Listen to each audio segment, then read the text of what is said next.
Hi hello friends, எல்லாருக்கும் வணக்கம். Welcome to Lavanya's cooking corner. இன்றைக்கி நம்ம சேனலில் தமிழர்களின் திருநாளான பொங்கல் திருநாள், பொங்கல் அன்னைக்கு பண்ணக்கூடிய பாரம்பரியமான முறையில் செய்யக்கூடிய சக்கரை பொங்கல் எப்படி பண்ணுறதுன்னு தான் பார்க்க போகிறோம்.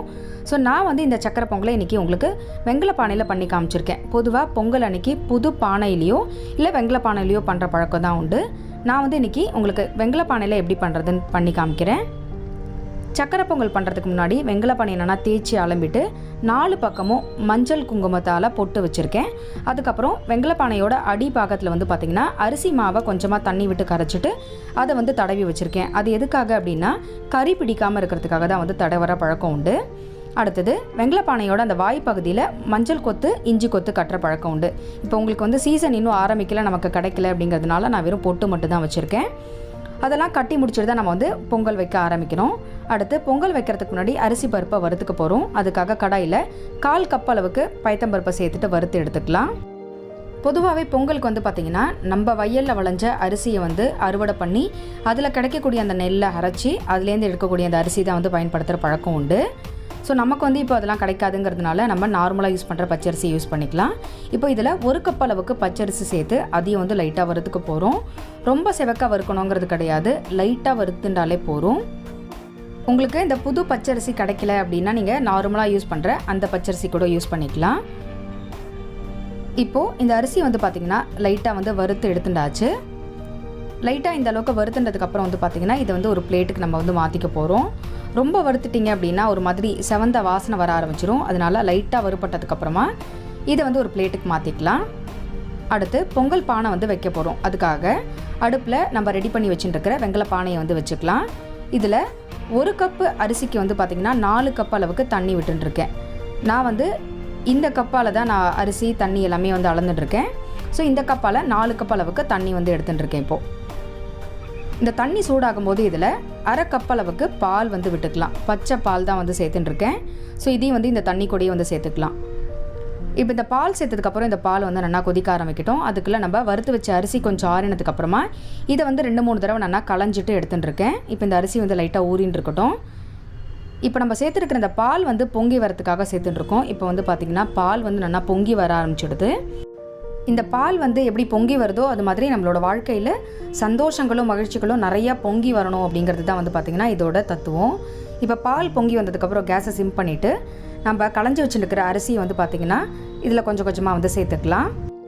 ஸோ இது மாதிரி வெங்கல பானையில் சக்கரை பொங்கல், வெண்பொங்கல், உப்புமா என்ன பண்ணாலுமே அதோட சுவை பார்த்திங்கன்னா ரொம்பவே சூப்பராக இருக்கும். நம்ம நார்மலாக குக்கரில் பண்ணுறதை விட இது மாதிரி பாத்திரங்களில் பண்ணும்போது பார்த்திங்கன்னா அதோட சுவை நிஜமாகவே ரொம்ப சூப்பராக இருக்கும். இப்போ இந்த அரிசி பருப்பை நல்லா கலரி விட்டுட்டு நல்லா கொழிய வேகிற அளவுக்கு நல்லா வேக வச்சுக்க போகிறோம். ஸோ இந்த வெங்கல பானை பார்த்திங்கன்னா எனக்கு ரொம்பவே ஸ்பெஷலான ஒரு வெங்கல பானை. இது எங்கள் அம்மாவோட வெங்கல பானை. எங்கள் அம்மாவுக்கு எங்கள் பாட்டி தாத்தா கொடுத்த ஒரு வெங்கல பானை. ஸோ எங்கள் தாத்தாவோட இதுக்கப்புறம் பார்த்திங்கன்னா எங்கள் அம்மாவுக்கு கொடுத்த இந்த வெங்கல பானை. அதனால் இது எனக்கு ரொம்பவே ஸ்பெஷலான ஒரு வெங்கல பானை. இப்போ பார்த்திங்கன்னா இந்த அரிசி பருப்பு நல்லா குழைய வெந்தெடுத்து இது வெந்ததுக்கப்புறம் தான் நம்ம வெல்லம் சேர்த்துக்க போகிறோம். இப்போ உங்களுக்கு பார்த்தாலே தெரியும், நம்ம சேர்த்துட்டுருக்கிற இந்த அரிசி பருப்பு இந்த தண்ணி பாலில் பார்த்திங்கன்னா நல்லா குழைய வெந்தெடுத்து இந்த டைமில் 1 கப் அரிசிக்கு 2 கப் அளவுக்கு வெல்லம் சேர்த்துக்க போகிறோம். ஸோ இதுதான் பார்த்திங்கன்னா இதுக்கு கரெக்டான அளவு.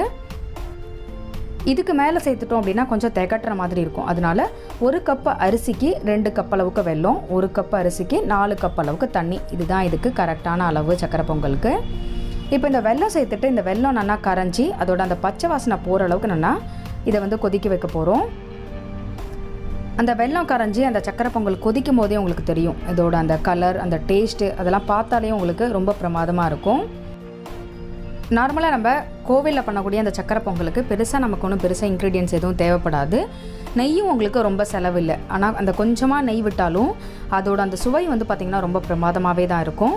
இப்போது அந்த வெல்லம் நல்லா கரைஞ்சி இந்த சக்கரை பொங்கல் கொதிக்க ஆரம்பிச்சுடுது. உங்களுக்கு அதோட கலர் பார்த்திங்கனாலே தெரியும் எவ்வளோ அட்ராக்டிவாக இருக்குங்கிறது பாருங்கள். நான் சேர்த்துட்டுருக்கிற வெல்லத்தில் மண் கிடையாது, அதனால நான் டைரெக்டாக சேர்த்துட்டுருக்கேன். மண் இருக்கிற வெல்லம் நீங்கள் சேர்த்துக்கிற மாதிரி இருந்தால் கரைச்சிட்டு சேர்த்துக்கோங்க. இப்போ இந்த சக்கரை பொங்கல் கொதிக்கும் போது இதில் 1 டேபிள் ஸ்பூன் அளவுக்கு நெய் சேர்த்துக்கலாம். ஸோ நெய் நம்ம எதுக்கு சேர்க்குறோம் அப்படின்னா அந்த வெங்கல பானையில் ஒட்டாமல் இருக்கணும் அப்படிங்கிறதுக்காக. நெய் சேர்த்ததுக்கப்புறம் இது நல்லா கொதிக்கட்டும். நான் கேஸை சிம்மில் தான் வச்சுருக்கேன். இந்த வெங்கல பானையோட அளவு பார்த்திங்கன்னா 1/4 படி வெங்கல பானைன்னு சொல்லுவேன்.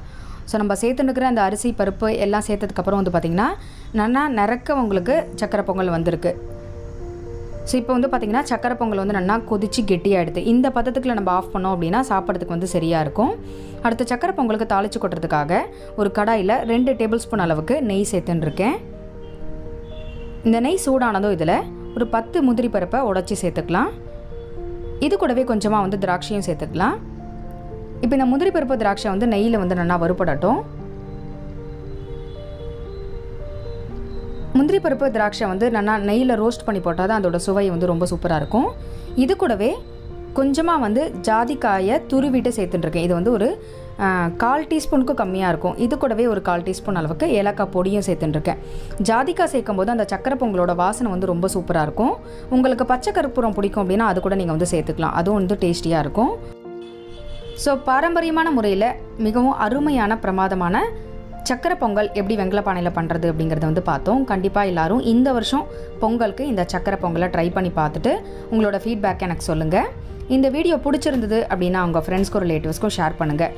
மறக்காமல் நம்ம சேனலையும் வந்து சப்ஸ்கிரைப் பண்ணிக்கோங்க. மறுபடியும் அடுத்த ஒரு வீடியோவில் உங்கள் எல்லாரையும் சந்திக்கிறேன். நன்றி, வணக்கம்.